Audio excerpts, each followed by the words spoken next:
Dia menjulurkan lidahnya kepada Anandita, namun ternyata Pak Darwis melihat itu. "Anggi, kamu tidak jera ya? Kalau begitu besok pagi serahkan tugas dari halaman 300 sampai 310. Jika salahnya lebih dari 10 nomor, kamu Bapak hukum lagi."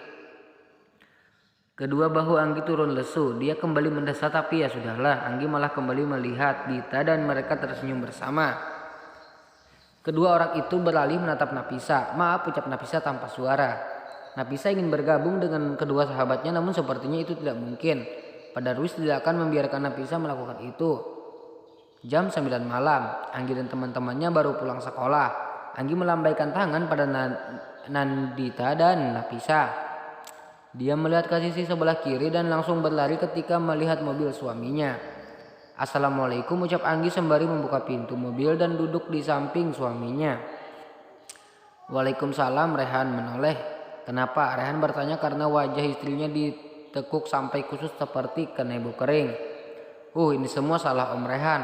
Semalam Anggi gak bisa tidur. Tadi Anggi malah ngantuk di kelas. Anggi tidur dan Pak Darwis menghukum Anggi." Rehan mengerutkan keningnya bingung. "Lah kan kamu yang salah. Kenapa nyalahin aku?" Belum sempat Rehan kembali bersuara, telapak tangan Anggi sudah berada di depan wajahnya. Ini semua gara-gara ini," ucap Anggi menggoyangkan tangannya. "Gara-gara semalam Anggi memegang belut listrik peliharaan Om itu. Anggi jadi nggak bisa tidur." Rehan terbatuk. Dia menendang jok yang diduduki Dito ketika melihat sekretarisnya itu tertawa. "Kau bilang apa? Belut listrik?" tanya Rehan dengan suara tertahan. Anggi mengangguk dengan mantap. "Anggi semalam tersengat Om. Om tahu belut itu ukurannya sangat besar. Kenapa nggak dijual aja? Nanti kalau Om gak setrum gimana?" Dito semakin kesulitan untuk bernapas karena dia sangat ingin tertawa. Sementara Rehan dia memejamkan mata. Dia tidak tahu harus berkata apa. "Anggi, kalau belut ini aku jual, kamu gak akan bisa bahagia kelak. Ini adalah salah satu surga dunia yang kamu miliki. Sekarang belut itu bukan hanya milikku, tapi milikmu juga." "Lah kenapa jadi milik Anggi?" "Anggi gak mau. Anggi takut Om." "Om jual saja ya. Nanti ganti peliharaan yang lain aja." Rehan menarik pinggang Anggi lalu mendudukkan gadis itu di atas pangkuannya. Tetapan mereka bertemu, Anggi menatap wajah suaminya di bawah sinar lampu yang cukup terang. Rehan ini benar-benar sangat tampan, hidung mancungnya, alis tebalnya, juga bibirnya. Anggi merasa jantungnya akan melompat saat itu juga. Rehan menyentuh wajah Anggi dengan besarnya. Wajah ini wajah yang selalu mengganggu aktivitasnya, wajah yang tidak pernah bisa hilang dari pikirannya. Jantung Rehan berdegup sangat kencang melihat bibir mungil itu bergerak seperti meminta untuk dijamah. Rehan semakin mendekatkan wajah pada Anggi. Rehan benar-benar tidak bisa jika tidak mengulum bibir Kit. Tepat sebelum bibir mereka bertemu, Rehan mendengar decitan ban mobil yang bertemu dengan aspal. Beruntung dia langsung mendekap tubuh Anggi, jadi gadis itu tidak tertolak ke depan. "Kamu ini kenapa, Dito?" Rehan mengeram dengan suara bassnya. "Maaf Tuan, tadi ada yang menyeberang, maafkan saya." "Sudah jangan marah Om. Kasihan Om Dito, nanti dia kurus karena tertekan. Om jangan marah, nanti kita teruskan di kamar ya." Anggi berbisik di telinga Rehan. Suara manja Rehan dengan membuat bibirnya langsung tersenyum. Amarah yang tadi sempat hinggap di hatinya langsung menghilang bagai buih di lautan.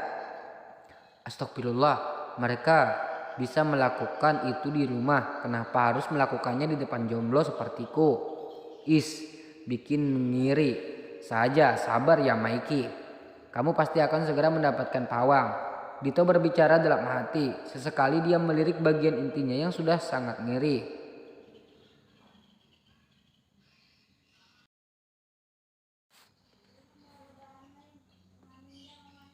Rehan keluar dari kamar mandi sembari menggosokkan handuk di rambutnya yang basah. Dia ini selalu mandi malam karena gerah dan alasan lain sebagainya. Rehan menatap meja belajar istrinya sembari menautkan kening. Wajah istrinya terlihat sangat lesu dan Rehan tidak menyukai itu. Rehan ingin istrinya selalu ceria dan bahagia. "Boncel, kenapa kamu kayak gitu?" Anggi mendongak dengan wajah sedihnya. Dia bersandar pada sandaran kursi lalu menggerakkan kakinya seperti anak kecil yang sedang merajuk karena tidak diberi uang jajan. "Om," bantian Anggi. "Pak Darwis ngasih Anggi tugas banyak banget. Kapan selesainya kalau kayak gini?" Anggi nggak suka deh sama Pak Darwis. Pak Darwis jahat. Rehan tersenyum. Dia berjalan mendekati meja istrinya lalu mengambil buku yang sedang istrinya kerjakan. "Aku akan membantumu buatkan aku teh hijau hangat. Aku mau berganti pakaian dulu." Anggi langsung berdiri dan berlari ke arah pintu. "Tidak pakai gula kan?" Anggi berteriak untuk memastikan. "Iya." Rehan berseru sambil tersenyum ke arah istrinya. Melihat tingkah Anggi yang seperti ini membuat Rehan tidak tahan. Dia tidak bisa berhenti tersenyum. Bahkan ketika dia sudah selesai berganti pakaian, senyum itu masih tidak kekang dari wajah tampannya. Rehan kembali ke meja belajar Anggi lalu mulai menganalisis semua soal yang ada di buku istrinya. Beruntung, nilai matematika Rehan adalah nilai yang paling bagus dari semua pelajaran yang dia pelajari ketika sekolah. Bahkan, selain kuliah di bidang manajemen, Rehan juga mengambil matematika karena dia sangat menyukai hitungan. Anggi masuk dengan senyum merekah di bibirnya. Dia berjalan sembari membawa teh yang tadi dia minta suaminya. Dia mendekati Rehan lalu meletakkan teh itu di atas meja. "Terima kasih," ucap Rehan mengambil teh itu dan meminumnya. Masih panas." "Biar." Rehan menyemburkan tehnya yang sudah masuk ke mulut. Dia membuka mulut sembari mengibaskan tangannya.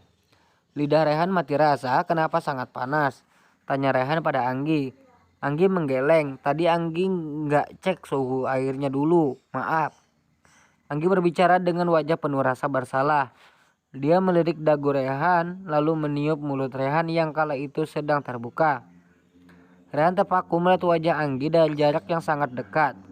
Ternyata Mahen benar. Ini semua yang ada pada istrinya sempurna di mata Rehan.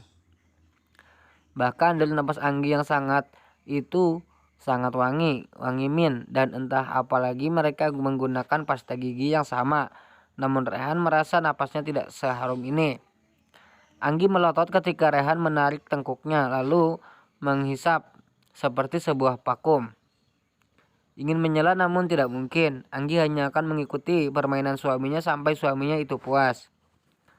Brak, tidak ingin terlalu lama dengan sang suami membuat Anggi mendorong bahu suaminya sampai suaminya bergeser beberapa meter dan belakang kursi yang Rehan gunakan terbentur lemari lain.